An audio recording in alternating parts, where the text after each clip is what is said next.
हे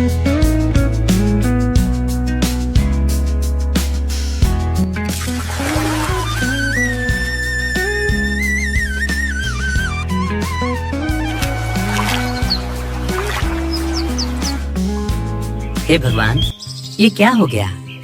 माँ जल्दी बाहर आओ। सोहम की पुकार सुनकर माँ घबराते हुए घर के बगीचे में आती है। क्या हुआ बेटा, तू इतना परेशान क्यों है? माँ ये देखो, हमारे सारे फूल मुरझा गए हैं। लगता है गर्मी बढ़ने के कारण फूल मुरझाए हैं। बेटा तू रो मत, सब ठीक हो जाएगा। कैसे सब ठीक होगा माँ? इतनी मेहनत से मैंने अपना बगीचा संवारा था। मैंने बहुत प्यार से एक एक फूल का ध्यान रखा था, फिर ऐसा कैसे हो गया? तू परेशान क्यों हो रहा है? इन फूलों में पानी डाल दे, थोड़ी देर बाद खुद खिल उठेंगे।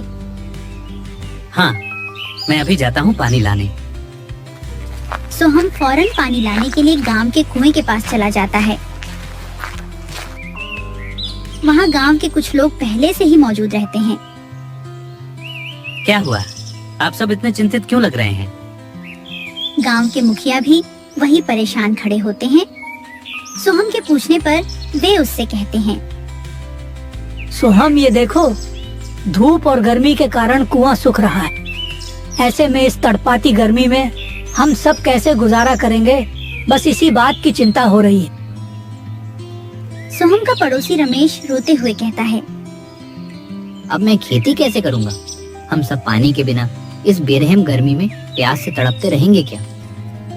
मुखिया जी, इस समस्या का हल जल्दी निकालना होगा, वरना गांव की खुशियां तबाह हो जाएगी। तुम सब समस्या का उपाय सोचो। वैसे सोहम, तुम्हें क्या हुआ? इतने शांत क्यों खड़े हो? काफी उदास भी लग रहे हो। कुछ नहीं मुखिया जी, मैं ठीक हूँ। अच्छा मुझे आज्ञा दीजिए, अब मैं चलता हूँ। सोहम बिना कुछ बताए वहाँ से चला जाता है।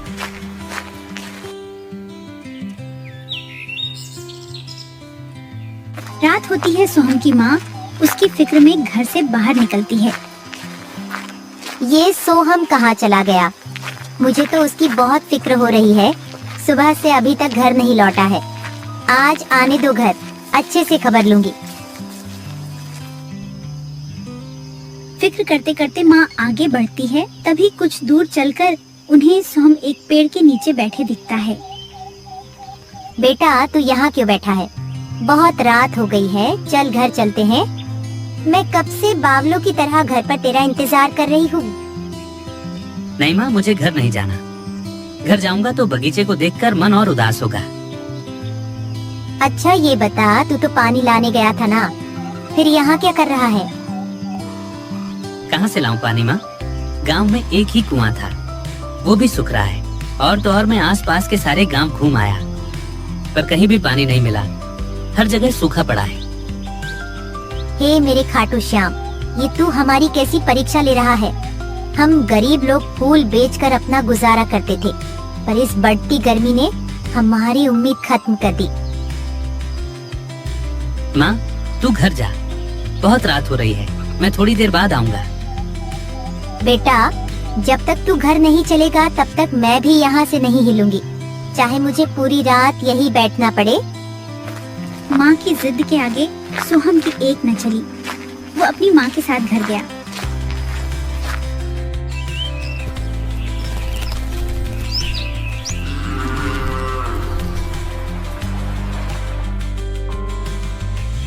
माँ मैं बाहर जा रहा हूँ, मेरी फिक्र मत करना, शाम तक लौटूंगा।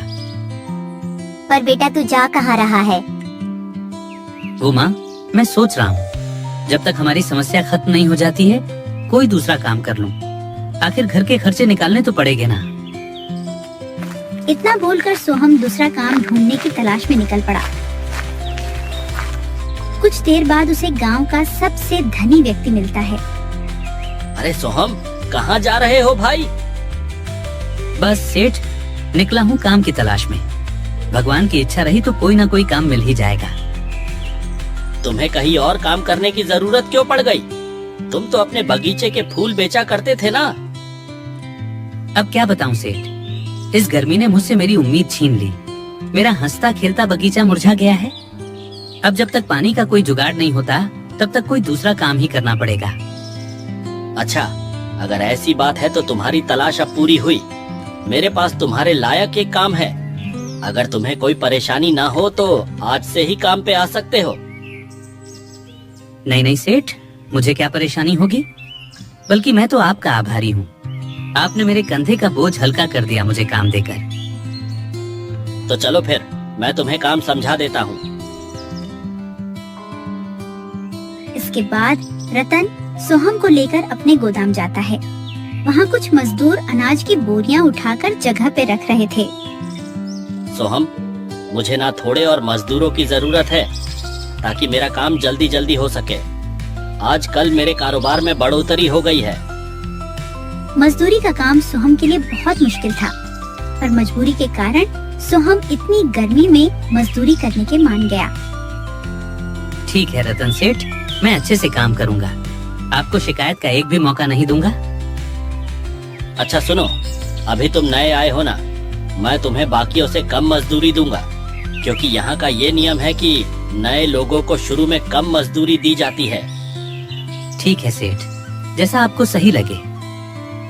सोहम ने निस्वार्थ आधी मजदूरी में ही काम करना शुरू किया। ऐसे ही कुछ दिन बीते।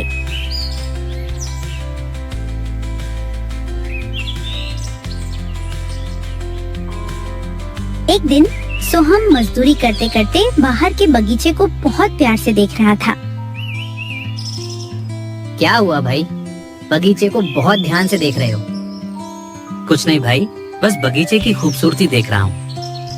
इतने में बगीचे का माली गुस्से में आकर बगीचे का फूल कुचलने लगता है, जिसे देखकर सोहम से रहा नहीं जाता और वो उसे रोकने चला जाता है। भाई रुको, इन सुंदर फूलों को क्यों कुचल रहे हो? माली गुस्से में उसे जवाब देता है। मैं जो भी करूं, तुम्हें उससे क्या लेना देना है? तुम अपने काम से मतलब रखो। इस बगीचे का माली मैं हूँ। पर तुम जो कर रहे हो वो सही नहीं है ना। फूलों को प्यार से खिलाया जाता है, उन्हें गुस्से में मसल के उनकी खूबसूरती नष्ट नहीं की जाती। तुम मुझे ज्यादा ज्ञान मत दो। तुम यहाँ के मजदूर हो, मालिक नहीं। एक तो ये रतन सेठ ने मुझे इतनी धूप में माली का काम दे रखा है, मुझे मन नहीं करता धूप में काम करने का।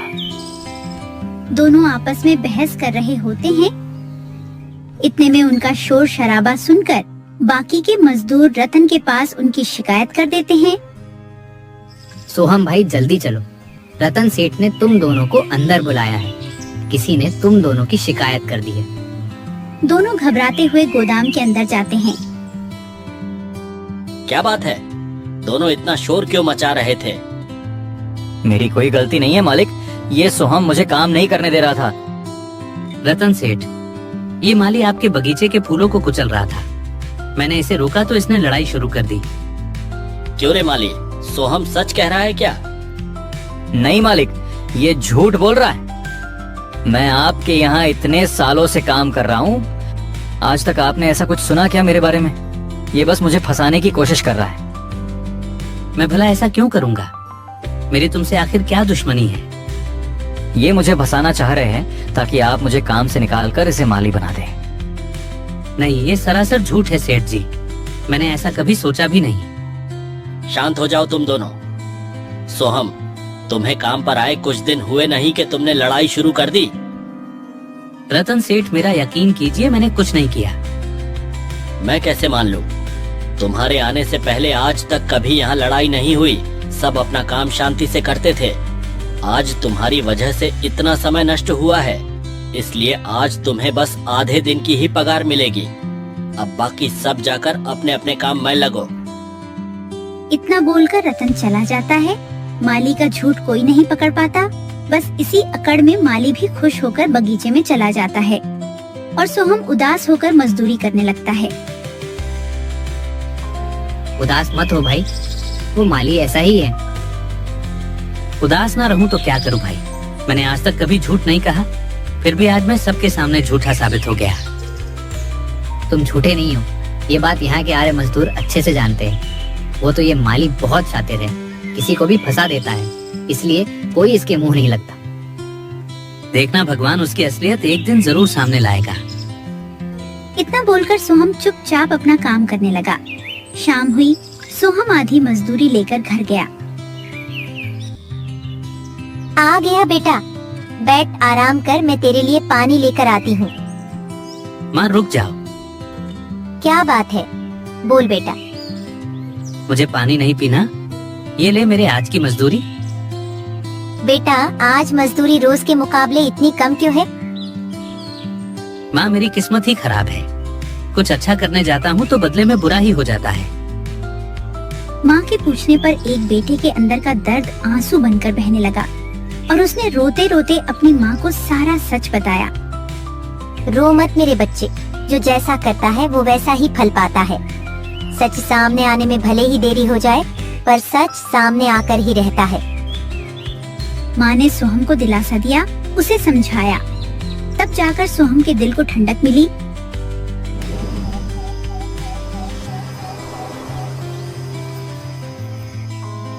और रात में अपनी माँ के साथ भोजन करके वो अपने मुरझाए हुए बगीचे में गया।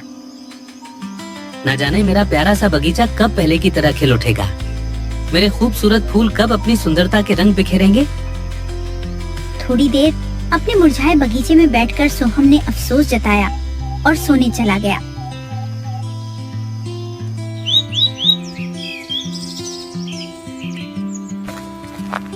अगली सुबह सूरज की पहली किरण पड़ते ही वो अपने काम पर गया। आज बड़ा जल्दी आ गया, लगता है कल की डांट का असर है।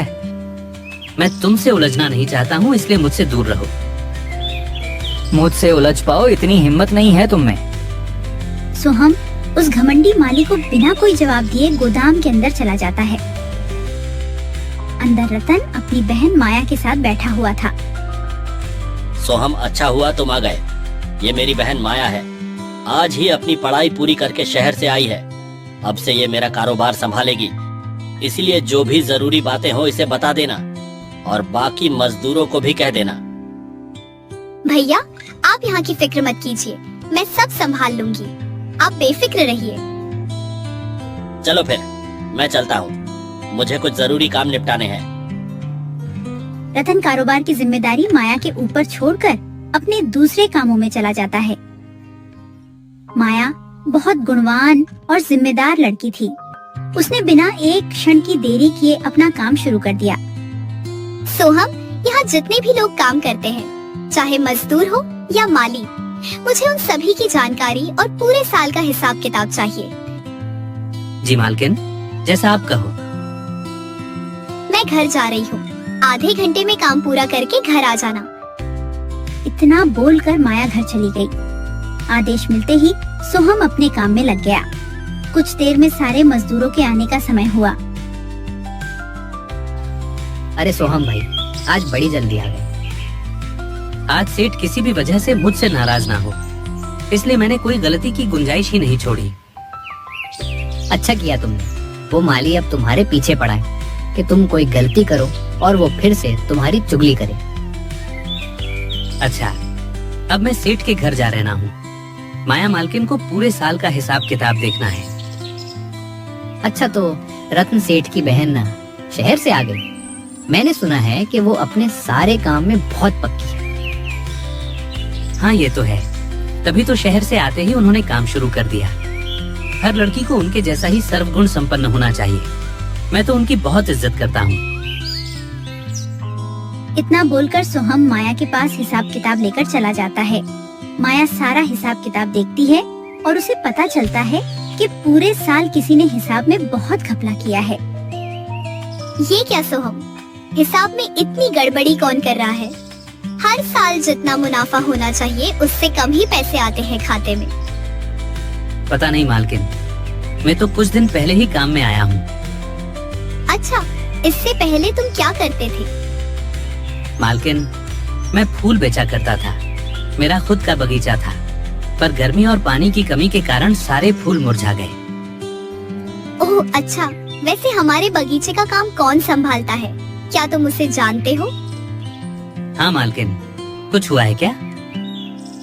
अब तुम काम पर जाओ, मैं शाम को भैया के साथ आऊंगी, फिर सब पता चलेगा। माया ने सोहम को बिना जवाब दिए भेज दिया। सोहम के मन में सवाल पैदा हो गए कि आखिर कौन है वो जमाखोर जो हिसाब में चोरी करता है। शाम हुई, सारे मजदूर काम कर रहे थे। तभी माया रतन के साथ वहाँ आती है। सोहम, सारे मजदूर और माली को लेकर यहाँ आओ। सभी लोग इकट्ठा हुए। सभी बहुत चिंतित थे कि अचानक सबको एक साथ क्यों बुलाया गया। इतने में माली उनसे सवाल पूछ बैठा। मालिक, क्या बात है? हम सबको क्यों बुलाया गया है? तुम ही बगीचे को संभालते हो ना?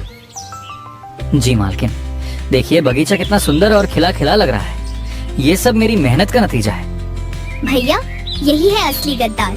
इतने सालों से ये मासूम बनने का ढोंग करके आपको धोखा देते आ रहा है। ये आप क्या कह रहे हैं? मैं तो मालिक का वफादार हूँ। नाटक बंद कर अब तू। मैंने भी हिसाब देखा है। फूल बेचकर जो भी मुनाफा होता है तू उसकी आधी रकम ही खाते में जमा करता था। हम तो पहले से ही जानते थे कि ये भरोसे के लायक नहीं है। मालिक, आपकी बहन झूठ बोल रही हैं। मैंने कोई घपला नहीं किया। चुप कर। तेरी हिम्मत कैसे हुई मेरे बहन के बारे में ऐसे बोलने की? अब तू यहाँ काम नहीं कर सकता है। मैं ऐसे धोखेबाज लोगों को काम पर नहीं रखता। माली का सच सामने आते ही उसे काम से निकाल दिया जाता है। उसके जाते ही लोगों के बीच हलचल होने लगती है। अब बगीचे को कौन संभालेगा? ये सुनकर माया रतन से कहने लगती है। भैया, सोहम को बगीचे की देखभाल में लगा लीजिए। मैंने इसकी जानकारी निकाली तो पता चला कि ये बहुत मेहनती और ईमानदार है। ठीक है, तो आज से सोहम बगीचे का सारा काम करेगा। शुक्रिया सेठ जी, मैं पूरी लगन से अपना काम करूंगा। अब तो आपको यकीन हो गया ना कि मैंने उस दिन झूठ नहीं कहा था। ठीक है, अब जा अपना काम कर। सच तो सामने आया, पर रतन धनी होने के कारण बहुत घमंडी हो गया था। ऐसे ही कुछ दिन बीतते चले गए।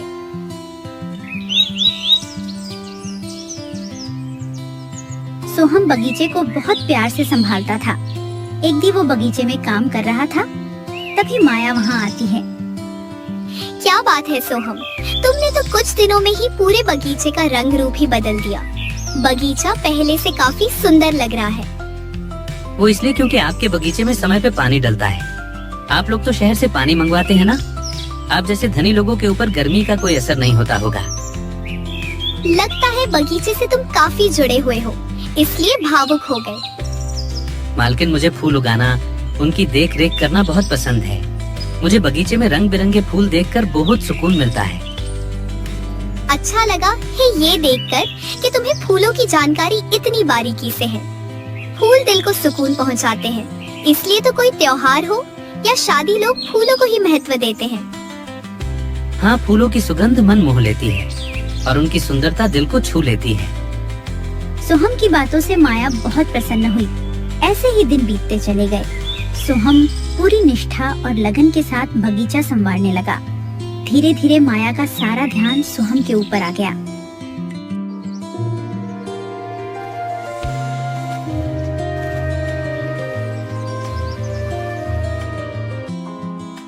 एक दिन वो सोहम को मिलने उसके घर गई। अरे मालकिन, आप बैठिए ना। सोहम, तुम्हारी माँ कहाँ है? कहीं दिख नहीं रही। माँ तो मंदिर गई है। कहिए कैसे आना हुआ इस गरीब की कुटिया में? मुझे तुमसे कुछ कहना है। जी मालकिन, कहिए क्या कहना है? मुझसे कोई भूल हुई है क्या? नहीं नहीं, दरअसल मैं तुम्हें बहुत पसंद करने लगी हूँ। मैं ये बात भैया को बताना चाहती थी, पर उन्हें बताने से पहले मैं तुम्हारे मन की बात जानना चाहती हूँ। मालकिन, ये आप क्या कह रही हैं? अगर ये मजाक है तो अभी ही इसे रोक दीजिए। मुझे ऐसा मजाक पसंद नहीं है। सोहम, ये कोई मजाक नहीं है। मैं अपने पूरे होशो हवास में तुमसे अपने प्रेम का इजहार कर रही हूँ। क्या तुम्हें मैं पसंद नहीं? ऐसी बात नहीं है मालकिन। आप जिसे मिलेंगी वो बहुत सौभाग्यशाली होगा, पर हम दोनों कभी एक नहीं हो सकते हैं। हमारे बीच जमीन आसमान का फर्क है। मैं ये सब नहीं जानती हूँ। आज मैं भैया को सब बता दूंगी। बड़ों के आशीर्वाद से हम शादी कर लेंगे। इतना बोलकर माया वहाँ से चली गई। माया के दिल की बात सुनकर तो सोहम के होश ही उड़ गए थे। घबराहट के मारे वो 2 दिन तक काम में नहीं गया। तब रतन ने उसे अपने घर बुलाया। सोहम काम पे क्यों नहीं आ रहा है? क्या बात है? सेठ जी, मैं अब काम नहीं कर सकता हूँ। मुझे कहीं और काम मिल गया है। मुझसे झूठ मत बोल। माया ने मुझे सब बता दिया है। सेठ जी, मालकिन पे गुस्सा मत कीजिएगा। इसमें उनकी कोई गलती नहीं है, सारी भूल मेरी है। मैं गांव छोड़कर चला जाऊंगा। मेरे लिए उसकी खुशी जरूरी है। मैं तुझे कुछ दिनों की मोहलत देता हूँ। अगर तू अपने दम पर अपना मुरझाया बगीचा ठीक कर देगा तो मैं माया का हाथ तेरे हाथ में दे दूंगा। पर मालिक, मेरी हैसियत आप लोगों के आगे कुछ भी नहीं है। मैं आपकी बहन को ये ऐशो आराम नहीं दे पाऊंगा। मैंने तेरा हुनर देखा है। बगीचा ठीक हो गया तो तू खुद अपने दम पे सक्षम बन जाएगा। इसीलिए मैंने ये शर्त रखी है। मन ही मन सोहम भी माया को चाहता था, इसलिए सोहम शर्त मंजूर करके वो फौरन वहाँ से चला गया। उसने दिन रात एक करके सूखे कुएं को खोदा। आखिरकार उसकी मेहनत रंग लाई और मिट्टी के अंदर से पानी निकलने लगा। कुआं भरने की खुशी में सभी गांव वाले वहाँ इकट्ठा हुए। वाह सोहम, तुमने तो कमाल कर दिया। अब हमें पानी की कभी कमी नहीं होगी। सब खुश हुए। सोहम ने बड़ी मेहनत से अपने बगीचे को फिर से जिंदा किया। उसके सारे फूल खिल उठे। इस बार उसके फूल इतने सुंदर थे कि शहर में भी उसके फूल बिकने लगे।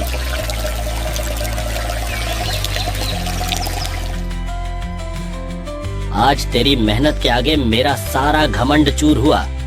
आज मैं अपनी बहन का हाथ तेरे हाथ में देता हूँ। अब तुम दोनों मिलकर बगीचे का कारोबार संभालना। दोनों एक साथ हुए। मेहनत और सच्चे प्रेम की जीत हुई। सोहम ने धीरे धीरे अपना कारोबार फैला लिया।